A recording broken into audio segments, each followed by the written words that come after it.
ketika itu saya memang nak berusaha untuk kembali membaca Al-Quran. Kat lorong saya ni ada jiran saya, ada 2 orang ni jiran saya yang mengajar ngaji.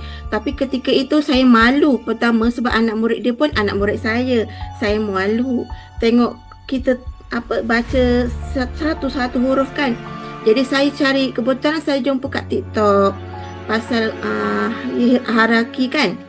Tapi cuma pada ketika tu saya risau sebab saya tak boleh ingat pergerakan tangan kan, saya tak boleh hafal. Jadi masa saya mesej nak belajar kan, saya ada nombor tu, saya mesej saya tanya, saya ni pesakit begini, ada masalah tak? Dan pihak Haraki offer saya untuk belajar dengan guru secara personal. Tapi sebab masa ketika itu keuangan saya agak tersekat sikit kan, ialah kita sakit banyak keluar duit. Jadi saya nekat lah, tak apa. Saya cuba dulu masuk grup besar.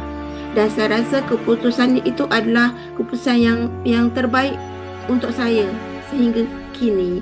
Dan saya rasa pendekatan Haraki tu dia mesra, perlahan sebab saya tak boleh laju kan, dan tak menghakimi saya. Jadi saya rasa peluang tu mudah untuk saya kembali bangkit untuk belajar Al-Quran semula. Cuma kita ingat Nabi pesan kepada kita kan, sampaikan kepada aku walaupun satu ayat, walaupun satu huruf, alif misalnya.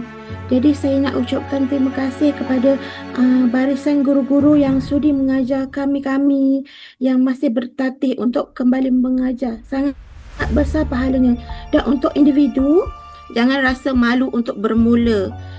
Tak kisah umur berapa, tak kisah tahap macam mana kita ni, kita semua belajar. Dalam proses belajar tak ada syarat. Kita kena terima sesiapa saja tanpa syarat. Kalau kita rasa susah, ingat itu bukan tanda kita gagal, tapi tanda kita sedang berusaha.